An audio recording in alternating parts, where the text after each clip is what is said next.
اور ہمارے درمیان سے بھی جو بابرکت مہینہ گزر رہا ہے یہ محرم کا مہینہ، ہم نے بھی 10 دن تقریر سنی، محرم کے پورے واقعات آپ نے سماعت کیا، جسے آپ کو بخوبی معلوم ہو گیا ہوگا کہ محرم کربلا کے میدان میں کیا کیا ہوا، کون کون شہید ہوا۔ مگر موضوع ادھر نہیں لے جانا، مگر ادھر سے کچھ کاٹ کے بعد اہم بات کرنی ہے۔ اس سے پہلے ایک بار درود پاک پڑھیں۔ ہم نے یہ سماعت کیا، سنا کہ کربلا میں شہید کیا گیا اہل بیت اطہار کو، امام حسین نے اپنے کنبے والوں کو لٹا دیا، اور کس کے لیے لٹایا؟ دین کی خاطر۔ امام حسین نے صرف اور صرف دین کو بچانے کے لیے اپنا بھی سر کٹایا، اپنے خاندان والوں کا بھی سر کٹایا، اپنے پورے خاندان کو قربان کیا، کس پر؟ حضور کے لائے ہوئے دین پر۔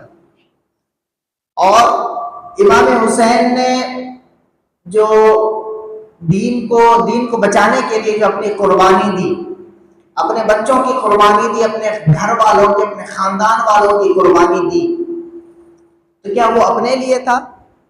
نہیں، وہ حضور کے لائے ہوئے دین کو بچانے کے لیے۔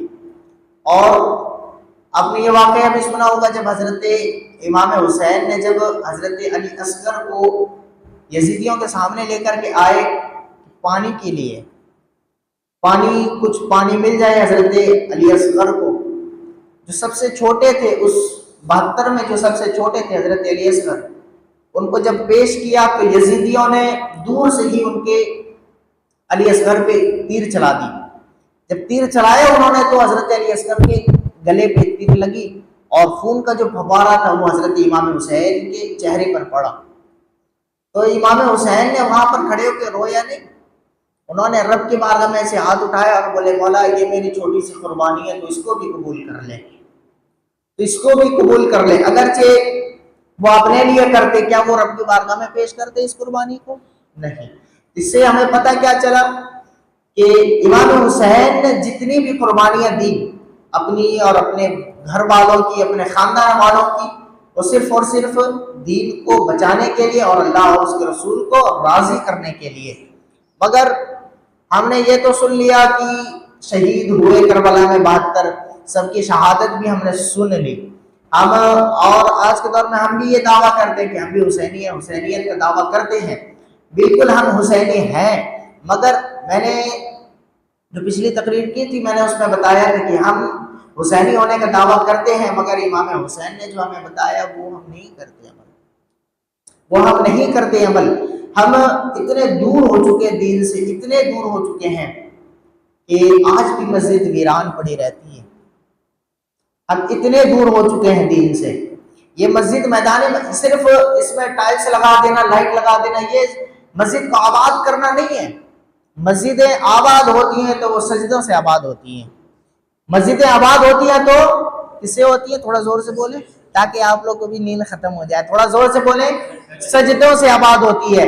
تو ہماری ذمہ داری صرف یہاں ختم نہیں ہو جاتی کہ ہم نے ٹائلز لگوا دیا، ماربل لگوا دیے، لائٹ لگوا دی، سب کام ہو گیا، مسجد سب کام فنش ہو گیا تو ہماری ذمہ داری ہٹ گئی۔ نہیں، ہماری ذمہ داری تو اب سے شروع ہوئی کہ مسجد بن گئی ہے، پر اس کو سجدوں سے آباد کون کرے گا؟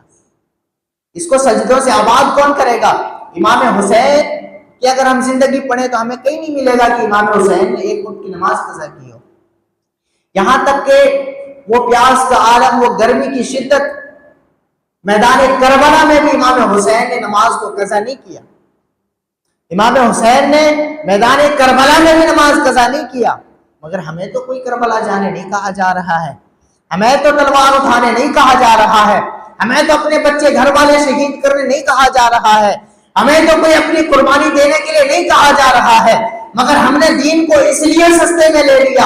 آج اگر پورے دنیا میں ماحول سماج میں اگر کوئی چیز سستی ہو چکی ہے تو وہ دین ہے، وہ حضور کا لایا ہوا دین ہے، یہ وہی دین ہے جس دین کے لیے امام حسین نے اپنے علی اصغر کو قربان کیا، یہ وہی دین ہے جس دین کے لیے امام حسین نے اپنے علی اصغر کو قربان کیا، اپنے 18 سال جوان بیٹے کی قربانی دی، یہ وہی دین ہے جس دین کے لیے امام حسین نے اپنے بھائیوں کی قربانی دی، یہ وہی دین ہے، یہ وہی دین ہے جس دین کے لیے امام حسین نے اپنی قربانی دی، اپنی قربانی پیش کی، کو بچانے کے لیے یہ وہی دین ہے جس دین کے لیے صدیق اکبر بھی جنگ لڑے، یہ وہی دین ہے جس دین کے لیے فاروق اعظم بھی جنگ لڑے، یہ وہی دین ہے جس دن کی رہنمائی کے لیے عثمان غنی بھی جنگ لڑے، یہ وہی دین ہے جس دن کے لیے امام علی حضرت علی بھی لڑے، یہ وہی دین ہے جس کو لانے والے حضور بھی تلوار اٹھائے، اسی دین کے لیے کہیں حضور کے دندان مبارک کو شہید کیا گیا، یہ وہی حضور کا لایا ہوا دین ہے جس دین کے لیے حضور کو پتھر مارے گئے، یہ وہی حضور کا لایا ہوا دین ہے جو ہمارے پاس موجود ہے، اسی دین کے لیے حضور نے بہت ساری پریشانیاں اٹھائی، بہت ساری تکلیف اٹھائی ہے، مگر یہ دین آج ہمارے پاس جو پہنچا ہے یہ آسانی سے پہنچا ہے، یہ بغیر کسی تکلیف کے پہنچا ہے، بغیر کسی قربانی کے پہنچا ہے، بغیر کسی آزمائش کے پہنچا ہے، اسی وجہ سے ہم نے اس دین کو بہت سستا سمجھ لیا ہے، ہم نے اس دین کو بہت ہلکے میں لے لیا ہے۔ اس دین کے لیے ہمیں یہ نہیں کہا جا رہا ہے کہ تم اپنے گھر والوں کو قربان کرو، ہمیں اس دین کے لیے یہ نہیں کہا جا رہا ہے کہ تم اپنے بچوں کی قربانی دو، اس دین کے ہمیں یہ نہیں کہا جا رہا ہے کہ تم اپنی قربانی دو، ہمیں اس دین کے لیے تلوار اٹھانے کی حکم نہیں دیا جا رہا ہے، گردن کٹانے کا حکم نہیں دیا جا رہا ہے، ہمیں اپنے گھر والوں کو لٹانے کا حکم نہیں دیا جا رہا ہے، مگر دیا جا رہا ہے تو کیا دیا جا رہا ہے؟ نماز کی پابندی کا حکم دیا جا رہا ہے، روزوں کی پابندی کا حکم دیا جا رہا ہے، ہم نے مسجد کو اچھی بنا لی، مسجد کو آباد کرنے کا حکم دیا جا رہا ہے۔ آج ہم نے دین صرف اور صرف اس لیے سستے میں لیا، اس لیے ہم نے نماز کو چھوڑا، اس لیے ہم نے عبادتوں کو چھوڑا، اس لیے ہم نے ذکر اذکار کو چھوڑا کہ ہمیں اپنے بچوں کو قربانی نہیں دینی پڑے، ہمیں 18 سال جوان بھائی قربان نہیں کرنا پڑا، ہمیں 18 سال جوان بیٹا قربان نہیں کرنا پڑا، ہمیں 6 سال کا علی اصغر قربان نہیں کرنا پڑا۔ اگر ہمیں بھی قربانی دینی پڑتی، اگر ہم بھی اپنے بچوں کی قربانی دیے ہوتے، اگر ہم بھی اپنی قربانی دیے ہوتے، اگر ہم بھی اپنے مال و دولت کی قربانی دیے ہوتا تو ہمیں بھی دین سمجھ میں آتا، ہمیں بھی دین سمجھ میں آتا، ہم بھی دین کو اس طرح ہلکے میں نہیں لیتے، ہم بھی اس طرح آئے وقت فضول کے ٹائم پر خالی بیٹھ کر کے بھی نماز کو قضا نہیں ہونے دیتے۔ اس دین کے لیے ہم نے قربانی نہیں دی، اس دین کے لیے ہم نے کوئی قربانی نہیں دی، اسی لیے آج ہمیں دین سمجھ میں نہیں آتا ہے، اسی لیے آج ہمیں دین سمجھ میں نہیں آتا ہے۔ اگر اس دین کے لیے ہم بھی دھوپ میں چلتے، اگر ہم بھی دھوپ میں پیاس کی شدت کو برداشت کرتے، اگر اسی دین کے لیے ہم بھی تلوار اٹھاتے، اپنی گردن کٹاتے، اپنے بازو کٹواتے، اپنے گھر والوں کی قربانی دیتے، تو ہم بھی اس طرح سے دین کو ہلکے میں نہیں لیتے۔ اسی طرح سے ہم دین کو ہلکے میں نہیں لیتے۔ دین کو ہلکے میں لینے کا کیا مطلب؟ کہ ہم نماز کو چھوڑ رہے ہیں، ہم دین کو ہلکا لیے نا تبھی تو نماز۔ کیا صدیق اکبر کی کبھی ایک وقت کی نماز چھوٹی؟ کیا فاروق اعظم کی کبھی ایک وقت کی نماز چھوٹی؟ کیا عثمان غنی کی کبھی ایک وقت کی نماز چھوٹی؟ کیا حضرت علی کی کبھی نماز چھوٹی؟ کیا امام حسین کی کبھی نماز چھوٹی؟ کیا کبھی امام حسین حسن کی نماز چھوٹی؟ کیا کبھی حضرت امیر معاویہ کی نماز چھوٹی؟ کسی کی نماز نہیں چھوٹی۔